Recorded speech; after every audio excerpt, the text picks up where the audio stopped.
Hai, saya Coach Cynthia dari Action Coach South Jakarta. Kami membantu para pengusaha seperti Anda untuk meningkatkan hasil profit dari bisnis Anda dan juga menambahkan waktu agar Anda bisa menikmati kualitas hidup yang lebih tinggi.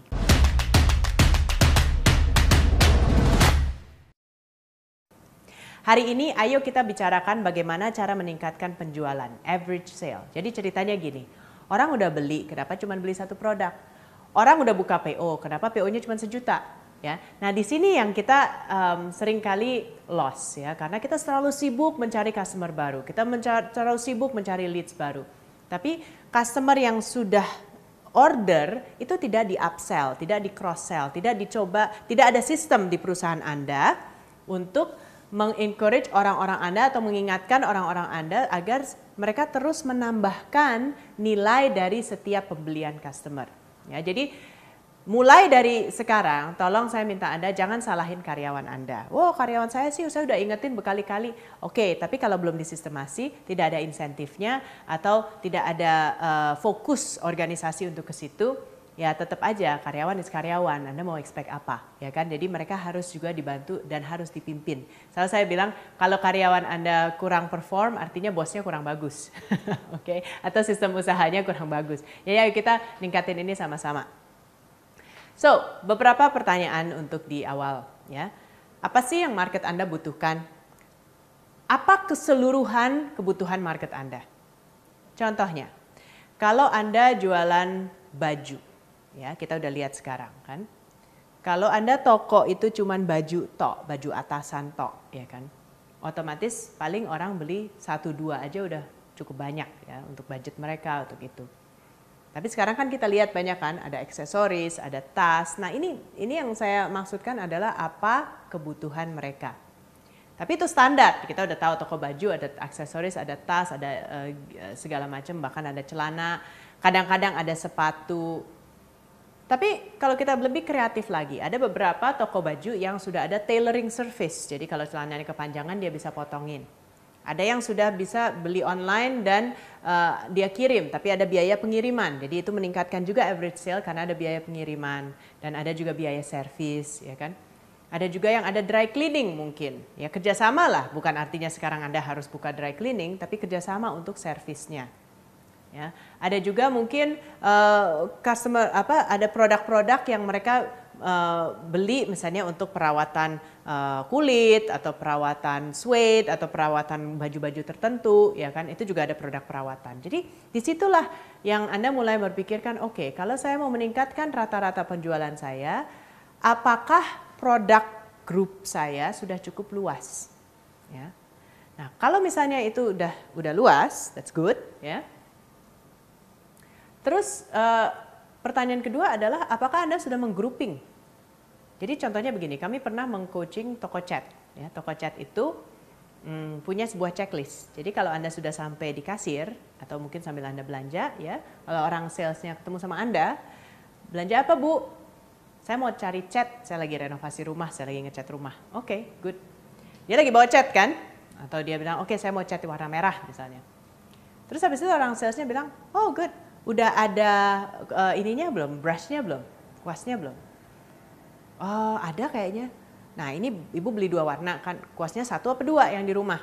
Wah saya nggak tahu tuh, kayaknya cuma 1. Boleh Bu saya ambilin lagi kuasnya mau yang gede mau yang kecil? Ya, ya ambilin deh yang gede. Oke 1, ya kan masuk ke basket kan. Terus habis itu dia checklist lagi, Ibu kalau misalnya mau ngecat kan furniture Ibu masih ada kan? Iya. Udah ada plastiknya belum untuk nutupin? Oh iya saya lupa. Mesti gitu ya, mesti ditutup ya? Oh iya mesti ditutup Bu, kalau enggak nanti kasihan kan catnya kemana-mana. Ya udah deh, berapa meter? Ya tergantung, Ibu punya sofa berapa? Ini berapa, ini berapa? Akhirnya dia ambil plastik 5 meter, taruh ke basket. Apalagi, Bu tadi kan beli kuas. Ibu ada nggak yang tinggi-tinggi atau yang dinding gede? Soalnya kalau kuas itu kan lama, mendingan beli roller. Ya, kalau roller kan perlu juga basketnya untuk roller itu. Ya oke, ya. Lama-lama itu basketnya lama, ya udah banyak gitu pembeliannya. Dan disitulah orang sales yang hebat, itulah perusahaan yang hebat karena dia punya checklist, dia tahu grouping produk per kebutuhan. Kalau orang beli cat, temennya kuas, plastik, roller, ya itu ada temennya. Setiap produk tuh ada temennya. Orang beli blus, temennya rok, ya kan, atau celana. Orang beli sepatu, temennya cleaner sepatu, ya leather cleaner. Orang beli tas, mungkin leather cleaner buat tas. Atau beli tas, mungkin ada scarfnya yang untuk dikubet-kubetin di tasnya. Atau ada matching earringsnya. Itu kan ada temennya. Setiap produk Anda tuh ada temennya. Jangan expect orang sales Anda bisa nemenin grupnya. Ini perusahaan Anda. Bagaimana? Apakah Anda sudah bikin checklist per grouping of the product? Ya. Dan di situ adalah keunggulannya kalau Anda benar-benar mau meningkatkan jumlah sales. Dan itu ada checklist, jadi ada sistemnya. Ya, baik orang kasir atau orang sales yang di lapangan yang melakukan itu ada sistemnya. Ya. Jadi ketiga pertanyaannya adalah Anda bisa paketin nggak? Anda bisa promosiin bareng nggak? Jadi oke, kita tahu kan dari dulu kan, saya masih ingat tuh kalau mau beli sabun cuci piring pasti brand tertentu. Kenapa? Karena dapat piring dari situ, karena dapat gelas dari situ, karena dapat box makanan buat dari situ ya. Jadi kita beli satu barang, kita dapat sebuah barang lagi.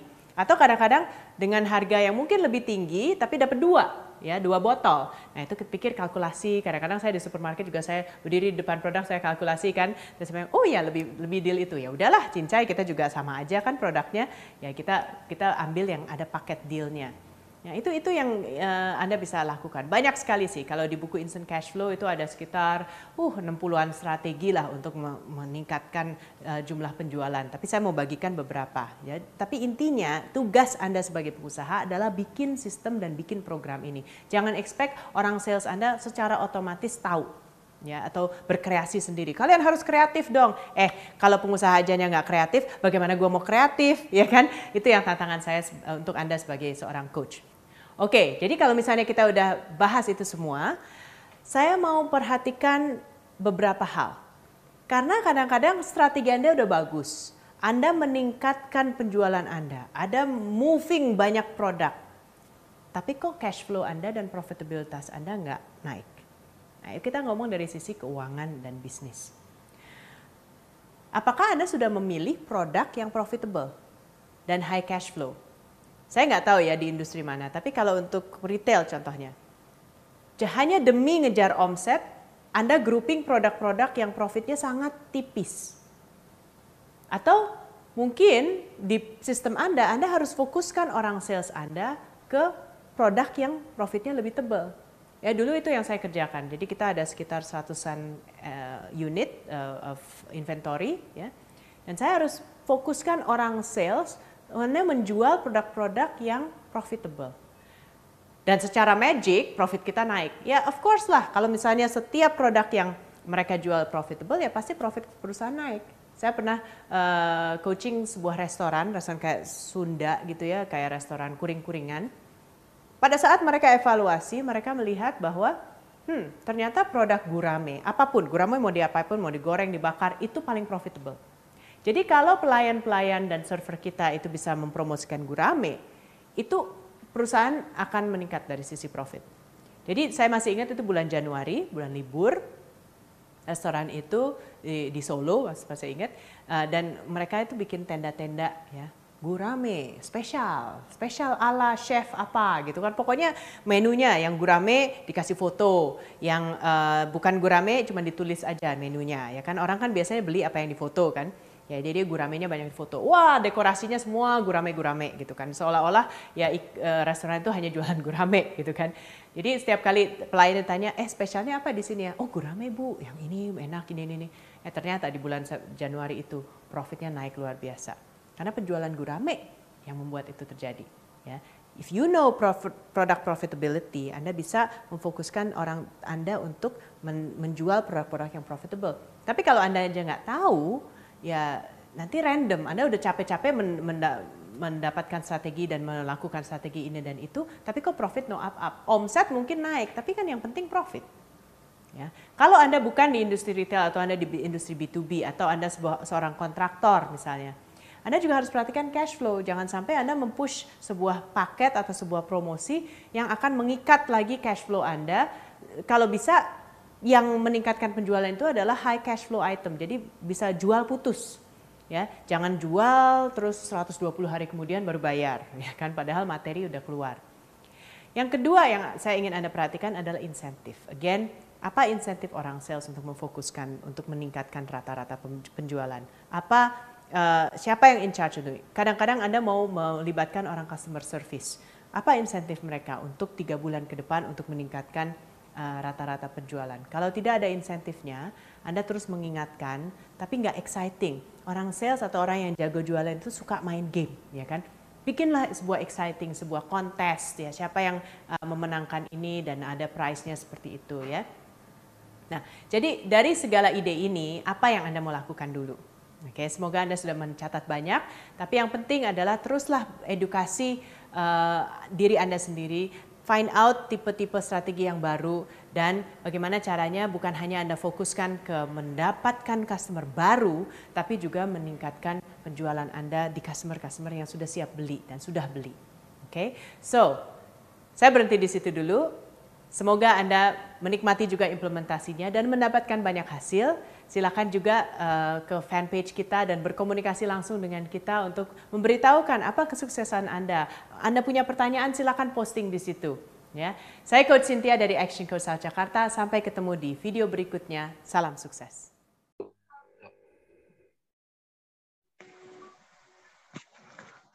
Assalamualaikum warahmatullahi wabarakatuh. Waalaikumsalam warahmatullahi wabarakatuh. Salam sejahtera untuk kita semua. Puji syukur atas nikmat yang Allah limpahkan sehingga kita dapat berkumpul dalam keadaan sehat. Sebelumnya saya berterima kasih kepada dosen Bapak Acep Roni Hamdani, SMPD, yang telah memberikan kesempatan untuk mempresentasikan materi tentang kegagasan dalam aspek produksi.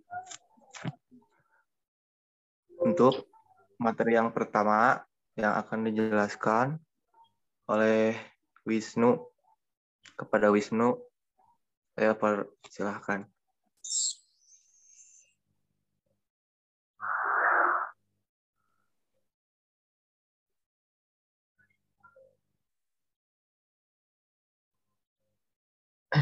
Baik, terima kasih kepada moderator yang telah memberikan kesempatan saya untuk menjelaskan pengertian produksi. Menurut Pri Yastanso dan Instikmaro 2006, produksi merupakan kegiatan dalam mengolah bahan baku atau bahan mentah kemudian menjadi bahan jadi atau setengah jadi yang dapat dimanfaatkan atau digunakan oleh konsumen dan mempunyai nilai lebih. Produksi tidak hanya menciptakan produk sebagai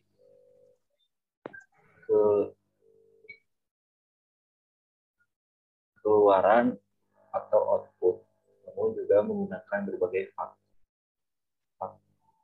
produksi sebagai masukan atau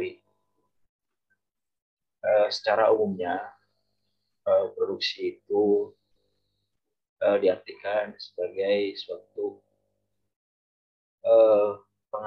membuat atau menghasilkan sesuatu bahan atau jasa gitu untuk diperjualbelikan untuk keuntungan selanjutnya. Fungsi produksi. Fungsi produksi adalah suatu persamaan yang menunjukkan jumlah maksimum output yang dihasilkan dengan kombinasi input tertentu. Fungsi produksi menunjukkan sifat hubungan di antara faktor produksi dan tingkat produksi yang dihasilkan. Fungsi produksi ini tuh jadi harus sama antara pemasukan maupun pengeluaran gitu, agar tahu tujuan dari si produksi itu dihasilkan kepada konsumen. Periode produksi dibagi menjadi dua bagian, fungsi produksi jangka pendek atau short run. Yang kedua, fungsi produksi jangka panjang, long run.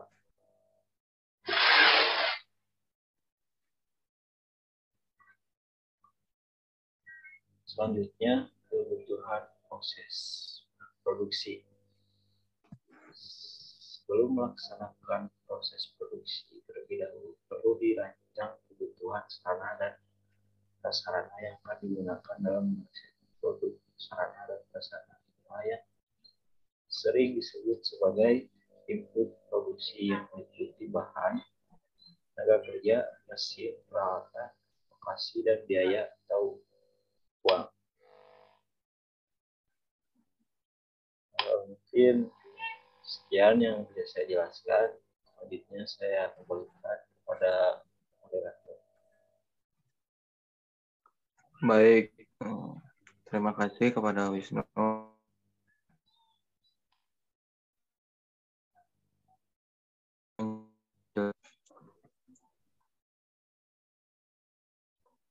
Tentang bahan baku.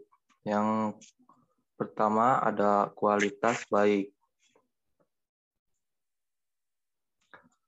Sebagaimana yang telah dikemukakan, bahwa untuk memperoleh kualitas produk yang baik diperlukan bahan yang juga berkualitas baik. Selain itu, penggunaan bahan baku yang berkualitas memungkinkan untuk melakukan penyimpanan dalam jangka waktu yang lama. Dengan demikian, perusahaan dapat melakukan pembelian dalam besar sehingga interval pembelian dapat diperpanjang yang berarti dapat menekan biaya pengangkutan. Dan untuk yang kedua, mudah diperoleh. Selain aspek kualitas, kelancaran proses produksi juga sangat ditentukan oleh ketersediaan bahan baku dari aspek kualitas dan kuantitasnya. Ini berarti bahwa bahan baku yang dibutuhkan dalam produksi harus dapat diperoleh setiap saat dalam jumlah yang sesuai dengan kebutuhan. Dan yang ketiga ada mudah diolah.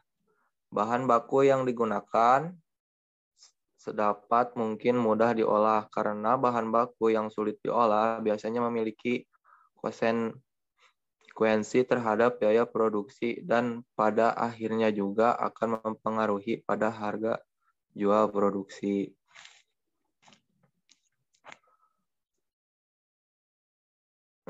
Yang keempat, harga yang relatif murah.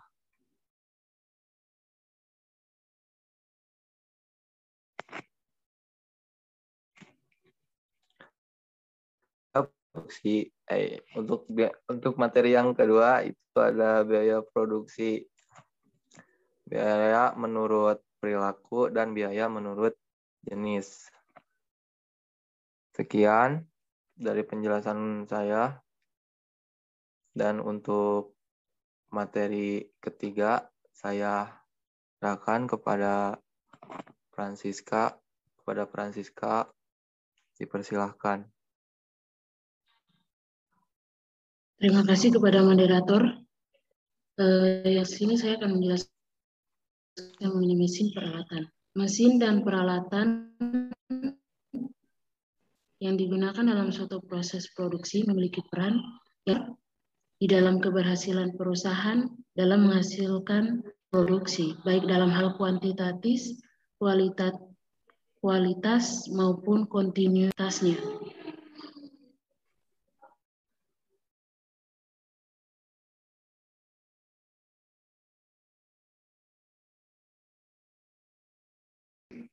Produk yang ingin diproduksi harus ditanggung oleh perusahaan adalah adanya beban biaya penyusutan yang harus ditanggung oleh perusahaan, sedangkan atau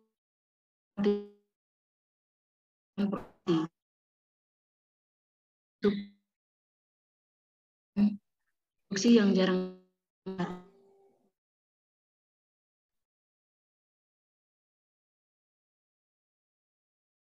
Untuk penjelasan materi keempat, saya persilahkan kepada Ginurur.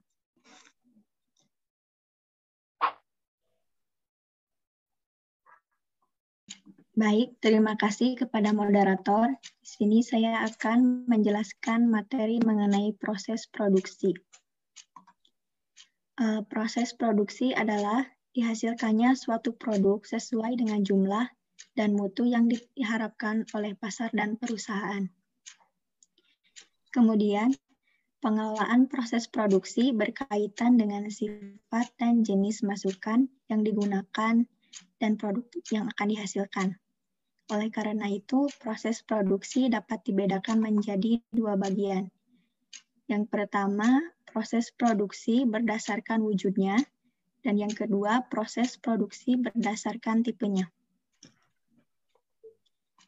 Baik, yang pertama ada proses produksi berdasarkan wujudnya. Yang pertama ada proses kimiawi. Proses kimiawi adalah proses pengolahan bahan menjadi produk dengan mendasarkan pada sifat kimiawi bahan yang akan diolah. Kemudian, proses mengubah bentuk adalah proses pengolahan bahan menjadi produk jadi atau setengah jadi. Dengan cara mengubah bentuk bahan menjadi bentuk yang lebih bermanfaat. Yang ketiga ada proses perakitan.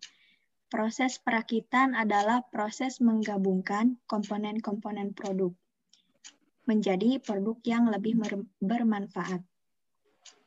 Lalu yang keempat ada proses transportasi. Proses transportasi adalah proses memindahkan sumber atau produk dari tempat asal ke tempat di mana produk tersebut akan dibutuhkan.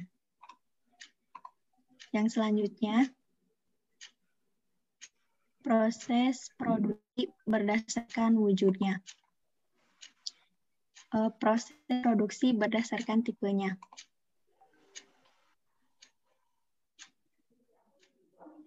Proses produksi berdasarkan tipenya dibagi menjadi dua bagian.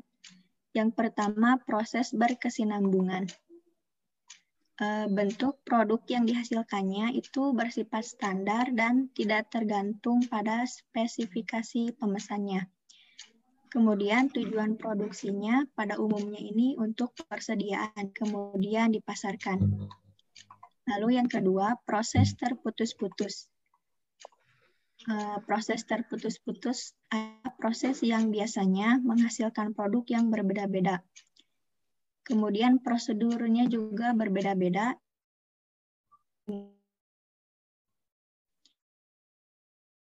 Disesuaikan dengan pesanan konsumen dan tujuan produksinya adalah untuk melayani pesanan konsumen. Terima kasih. Baik, terima kasih kepada Ginur. Dan untuk materi selanjutnya yang akan dijelaskan oleh Francisca. Kepada Francisca, saya persilahkan. Terima kasih kepada moderator. Saya akan menjelaskan mengenai pengendalian produksi. Di sini pengendalian produksi dibagi menjadi 4. Yang pertama, pengendalian pembelian. Agar pembelian yang dilakukan oleh perusahaan terkait dengan proses produksi lebih efisien atau hemat biaya. Dalam pengendalian pembelian ini melibatkan beberapa faktor yang saling terkait, yaitu kuantitas, kualitas, harga, waktu, dan pelayanan. Yang kedua, pengendalian persediaan. Pengendalian persediaan perlu dilakukan agar biaya yang dikeluarkan untuk penyimpanan dapat dikendalikan. Yang ketiga, pengendalian produksi. Agar proses produksi dapat berjalan lancar, tepat waktu, dan menghasilkan produk dalam kuantitas dan kualitas yang sesuai dengan yang direncanakan. Yang keempat, pengendalian kualitas. Pengendalian kualitas dilakukan pada setiap tahapan proses yang bertujuan untuk mencegah adanya penyimpangan terhadap standar kualitas produk yang telah ditetapkan. Terima kasih. Baik, terima kasih kepada Francisca. Demikian beberapa materi yang kami jelaskan dan kami sampaikan pada kesempatan hari ini.